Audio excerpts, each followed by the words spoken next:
Bienvenue, chers téléspectateurs, je suis très ravie d'être en votre compagnie. Vous êtes sur Business 24 Africa et vous suivez la matinale Business Matin. Dans ce numéro, nous parlerons de la 10e édition des Journées nationales de la transformation. Si vous voulez avoir plus d'informations, ne bougez surtout pas. À tout de suite. Et nous revoilà dans ce numéro de Business Matin. Nous parlerons de la 10e édition des Journées nationales de la transformation qui se tiendra les 12, 13 et 14 février au CDT. Et pour en parler justement, je reçois sur ce plateau M. Kofi Yves Duhamel, directeur administratif et financier du CDT. Bienvenue M. Kofi sur notre plateau. Nous sommes très ravis de vous recevoir. Merci beaucoup Eunice, plaisir partagé. Alors, vous êtes là pour nous parler de la 10e édition des Journées nationales de la transformation. Exactement. Et c'est le CDT qui organise. C'est cela. Vous allez nous présenter le CDT. Alors le CDT, c'est le Centre de démonstration et de promotion de technologie. C'est donc un instrument qui a été mis en place par l'État, un nouvel instrument mis en place par l'État en faveur de tout l'écosystème de l'agro-transformation. Alors parler donc du CDT reviendrait, n'est-ce pas, parler de l'origine, de la genèse de création du Centre de promotion et de démonstration de technologie. Tout est donc parti d'un constat. Vous le savez, la Côte d'Ivoire est un pays à fort potentiel agricole. Elle a su relever avec assez de succès tous les défis liés à la production. Et cela est visible eu égard aux différents rangs honorifiques que la Côte d'Ivoire occupe en termes de production mondiale. Mais là où il y a le tendon d'Achille, c'est exactement la transformation de nos produits locaux. Et donc, cette faiblesse agit négativement, un impact négatif sur la valeur ajoutée, également sur l'économie de la Côte d'Ivoire. Et donc, il est très très important, n'est-ce pas, de pouvoir transformer ces produits locaux. Alors, pourquoi on parle de transformation? Il faudrait qu'il y ait outils ou technologies de transformation. Et malheureusement, la Côte d'Ivoire n'a pas cette expertise. Donc, à la quête des solutions technologiques, laquelle ces solutions technologiques nous ont amené vers l'Inde, qui est un pays similaire à la Côte d'Ivoire en ce sens que toutes les spéculations qui se cultivent au niveau de l'Inde sont les mêmes qui se cultivent en Côte d'Ivoire. Sauf qu'au niveau de l'Inde, ils ont su développer, n'est-ce pas, des petites technologies de transformation. Et également, pendant ce même moment, l'Inde était à la recherche de débouchés de marchés, de nouveaux marchés commerciaux, de débouchés commerciaux. Donc, vous voyez, d'un côté, l'Inde recherche des débouchés, de l'autre côté, la Côte d'Ivoire à la recherche donc, de technologies de transformation.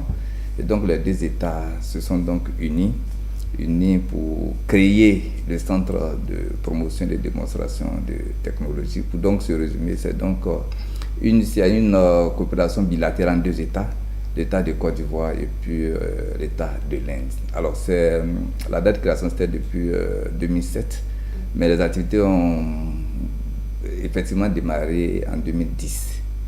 Donc, trois missions essentielles sont dévolues au centre.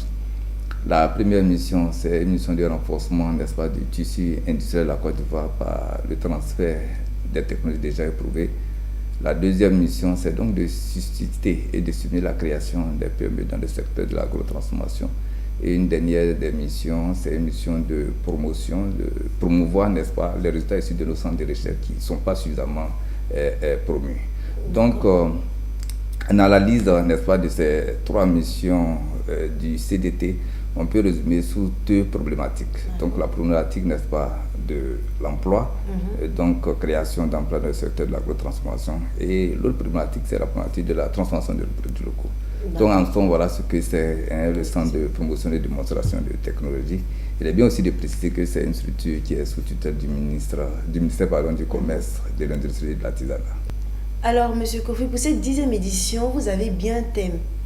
Et c'est quoi le thème? Le thème, c'est quelle implication des collectivités territoriales dans la promotion de la farine locale comme alternative au blé. D'accord. Et pourquoi le choix de ce thème? Alors, nous l'avons dit plus haut, la Côte d'Ivoire est un pays essentiellement agricole. Malheureusement, elle est confrontée par une contrainte.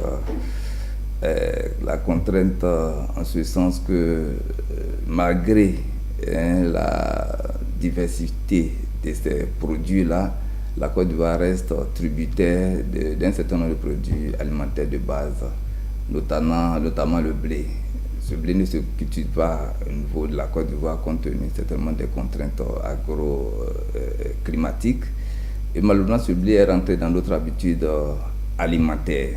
Et donc, être dépendant du blé pose un problème de souveraineté alimentaire. D'accord. Et quels sont les objectifs de cet événement et qu'est-ce que les participants peuvent attendre? Alors pour cet événement, l'objectif général, c'est donc de mobiliser les collectivités locales autour, n'est-ce pas, de la promotion de la farine locale, de mobiliser en tant qu'acteur principal dans cette politique de substitution du blé aux farines locales. Donc de façon plus spécifique, c'est donc d'identifier les leviers, n'est-ce pas, de la transformation, n'est-ce pas, des farines locales. Également, il sera, n'est-ce pas, question de proposer une stratégie de valorisation des farines locales et également créer une synergie autour des acteurs de l'agro-transformation. Vraiment, c'est cela les différents objectifs poursuivis par, n'est-ce pas, les JNT 2025. Ok. Comment les collectivités territoriales peuvent-elles contribuer à la promotion des farines locales comme alternative au blé? D'accord, les collectivités locales, comme nous l'avons si bien dit, elles ont un rôle majeur à jouer, non seulement au niveau de la production, surtout la chaîne des valeurs, la production et la transformation. Au niveau de la production, ce secteur est caractérisé par l'utilisation des méthodes rudimentaires. Généralement, nos mamans utilisent des méthodes qui ne sont pas de nature à garantir une certaine productivité. Il faudrait donc doter, et par le bien, n'est-ce pas, de ces collectivités, doter nos mamans, ces jeunes acteurs-là, d'équipements modernes qui puissent être de nature à réduire la pénibilité du travail. Ça, c'est au niveau de la transformation, au niveau de la production. Quand nous allons au niveau de la transformation, au niveau de la transformation également, il faut moderniser, n'est-ce pas, ce secteur-là. Le moderniser comment? En octroyant des petites unités, n'est-ce pas, des moulins, par exemple, qui pourraient vraiment transformer les farines. Et de l'autre côté, il faut donc encourager l'existence ou bien la création des petites unités de production de blé, des petites unités de production de farine, à base, n'est-ce pas, de notre matière première locale. Et donc c'est ce rôle vraiment important que nous pensons que la collectivité pourrait vraiment bien jouer. Voilà. Et quels sont les défis auxquels les producteurs de farine locale sont confrontés et comment les JNT 2025 peut-il les aider à les surmonter? Alors les défis sont énormes, mais vous savez, ce secteur, cet écosystème est caractérisé par un problème, n'est-ce pas, de formalisation. Les différentes structures, les différents PME sont peu ou certainement mal même formalisés. Un problème d'accessibilité surtout au marché, un problème aussi, n'est-ce pas, d'utilisation de technologies. Donc au niveau des JNT, comme nous disons, ce sont des assises.